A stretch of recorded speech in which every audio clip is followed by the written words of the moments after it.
தமிழ் இலக்கணம் இன்னைக்கு டிஎன்பிஎஸ்சிக்கான தேர்வுகள்ல தமிழ் இலக்கணம் தான் முதன்மை இடம் வகிக்குது. அதை நம்ம பார்த்துட்டோம். இதுக்கு முன்னாடி வரையில 100 மதிப்பெண்ணாக்கா சமச்சீர் கல்வி புத்தகத்துல நம்ம படிச்சுட்டு அதுல இருக்கிற நூல்கள், நூலாசிரியர்கள், அதுல இருக்கிற இலக்கண குறிப்புகளை படிச்சுட்டு நம்ம போயிட்டு இருந்தோம்.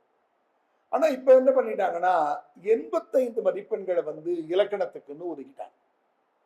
அந்த இலக்கணத்தை நம்ம எங்க இருந்து படிக்கிறதுன்றதுல நம்ம பல பேர் என்ன நினைச்சுக்கணும்னா, அதுல கொடுத்திருக்கிற சிலபஸ் அடிப்படையில நம்ம படிச்சா போதும் அப்படிங்கிற மாதிரி நினைக்கும் போது ஒரு வல்லெழுத்து மிகும் இடம் மிகா இடம்னு வருதுன்னு வச்சுங்களேன். அந்த இடத்துக்கு நேரம் நீங்க ரூல் எடுத்து படிச்சீங்கன்னாக்கா நெடில் தொடர் குற்றியல் உரத்தை தொடர்ந்து வருகிற வல்லெழுத்துகள் மிகும்னுவான். அங்க உடனே ஒரு ஸ்பீட் பிரேக்கர் ஆயிடும். இப்ப நெடில் தொடர் குற்றியல் உரம் என்னன்னு தெரிஞ்சாதான் நமக்கு தெரிய முடியும். ஓரெழுத்து ஒரு மொழியை தொடர்ந்து வருகிற வல்லெழுத்துக்கள் மிகும் அப்படின்னுவான். இப்ப உங்களுக்கு என்னன்னே புரியாது. ஈ கூட்டல் கால் ஈ கால்னு போடணும் அப்படின்னு. இந்த மாதிரியான விஷயங்களை தெரிஞ்சுக்கணும்னா அப்ப இலக்கணத்தை அடிப்படையாகவே ஆனாவண்ணாவில இருந்து நம்ம படிக்க போறோம். இன்னைக்கு நம்ம 2 செய்திகள் திட்டமிட்டு இருக்கோம். ஒண்ணு, இலக்கணத்தினுடைய அடிப்படையாக இருக்கிற எழுத்துக்களை குறித்து தெரிஞ்சுக்க போறோம். 2வது 3 இலக்கண பகுதிகள் உங்களுக்கு நடத்த போறோம். 3மே உங்களுக்கு விடைத்தாளுக்கு ரொம்ப பயனுள்ளதாக எடுத்து வர போறோம். ஒண்ணு, இந்த வேர் சொல்லை தந்து பெயரெச்சம், வினையெச்சம், வினையால் அணையும் பெயர், தொழிற்பெயர் இது உருவாக்குறோம் இல்லையா, நீங்களே உருவாக்க போறீங்க. சொல்லப்போனா வகுப்பினுடைய நிறைவுல நீங்களே கேள்விகளையே வடிவமைக்க போறீங்க. அந்த அளவுக்கு ஆற்றலோட அந்த பகுதியிலிருந்து 3 அல்லது 4 கேள்விகள் கேட்கிறாங்க. ஒண்ணு, வேர்ச்சொல்ல இருந்து வினையெச்சத்தை கண்டுபிடிக்கின்றாங்க, அல்லது பெயரெச்சத்திலிருந்து அதனுடைய வேர்ச்சொல் எதுன்னு கண்டுபிடிக்கின்றாங்க, தொழிற்பெயரை கொடுத்துட்டு அதுல இருந்து வினையால் அணையும் பெயரா மாத்துங்கன்ற இந்த ஜிக்ஸாக் கொஸ்டின்ஸ் ஒரு 3 அல்லது 4 கேள்விகள் தொடர்ந்து இடம்பெறுகிறது. அந்த பகுதி இன்னைக்கு நம்ம மையமாக நடத்தப்படும். அடுத்ததாக வினைமுற்று விகுதிகள். தமிழினுடைய வினைமுற்று விகுதிகள் மிகச்சிறப்பு வாய்ந்தவை. படித்தேன்னு சொன்னாலே போதும், நான் போட வேண்டிய அவசியம் இல்லை. படித்தான்னு சொன்னாலே போதும், அவன் போட வேண்டிய அவசியம் இல்லை. வந்ததுன்னு சொன்னாலே போதும், ஏதோ ஒரு ஆடோ மாடோ உயிரினமோ வந்திருக்குன்னு அர்த்தம். இங்கிலீஷ்ல அப்படி சொல்ல முடியாது. வந்தான், வந்தாள், வந்தார்கள், வந்தது, வந்தன, இப்படி தனித்தனியா இருக்கு. ஆனா தமிழ்ல எல்லாத்துக்கும் கேம் தான். ஐக்கும் கேம் தான். I came, you came, we came, they came, it came. உங்களுக்கு ஒருவேளை திடீர்னு கோவம் வந்துட்டா சடன்லி ஆங்கிரி கேம் தான்.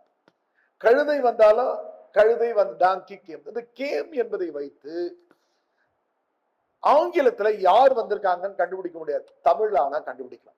அந்த தமிழ்ல சினிமா பாடல்கள் கேட்கும் போது பார்த்தேன், ரசித்தேன், பக்கம் வர நினைத்தேன் எழுதிட்டாங்கன்னா முடிஞ்சு போயிடுச்சு.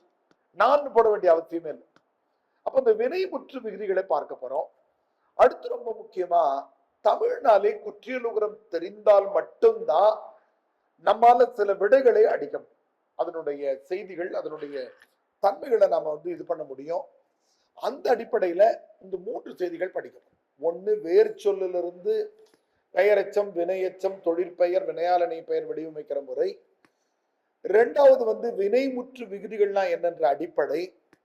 3வது குற்றியலுகரம். இது 3 படிக்க போறோம். அது படிக்கிறதுக்கு முன்னாடி நாம முதல்ல எழுத்துகள் அப்படின்ற அடிப்படையை படிக்கும்.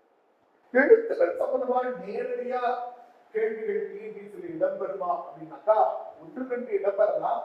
ஆனா இது தெரிஞ்சாதான் அடிப்படை. நம்ம பில்டிங்ல இங்க நிக்கிறோம்னா பேஸ்மெண்ட்ல இருந்தாதான் நமக்கு இது வந்திருக்கோன்ற மாதிரி. ஒருவேளை அதை நம்ம தெரிஞ்சுக்காமலே விட்டுட்டோம்னா பின்னாடி கேட்கும் சிக்கலா இருக்கும். நான் எழுதுறேன். உங்களுக்கு தெரியும், முதல் எழுத்துகள் என்று 2 எழுத்துகள் சொல்லப்படுகின்றன. ஒன்று உயிர் எழுத்துகள், இன்னொன்று மெய்.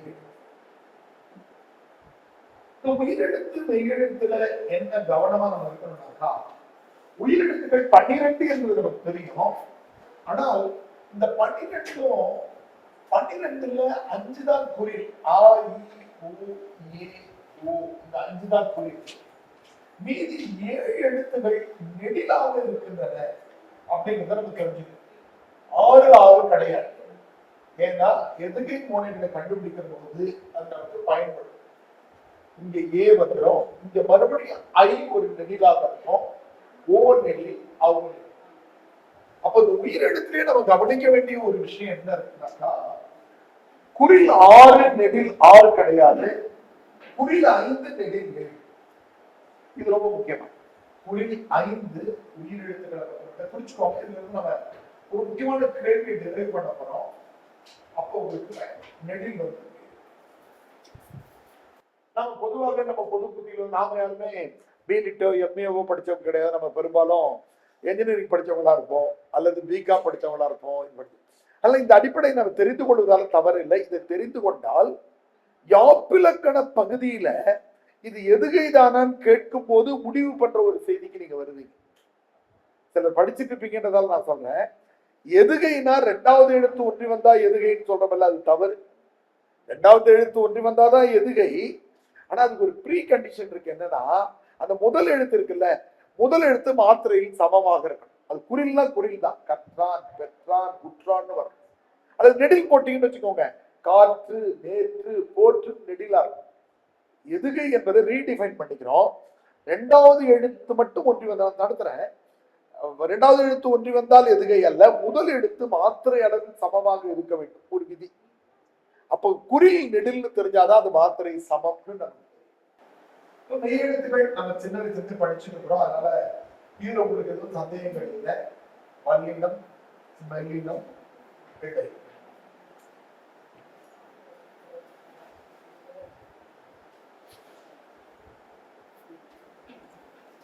நமக்கு தெரிஞ்சா பொதுவாக நம்ம பேச்சு வழக்குல கசட தவிர வல்லினம்னு சொல்லுகிறோம். ஆனா இலக்கண அடிப்படையில் நம்ம அப்படி சொல்லக்கூடாது. கசட தவறுடைய மெய் எழுத்துக்கள் தான் வல்லினம். இக்கு, இச்சு, இட்டு, அல்லது நன்னென்ன, நன்ன.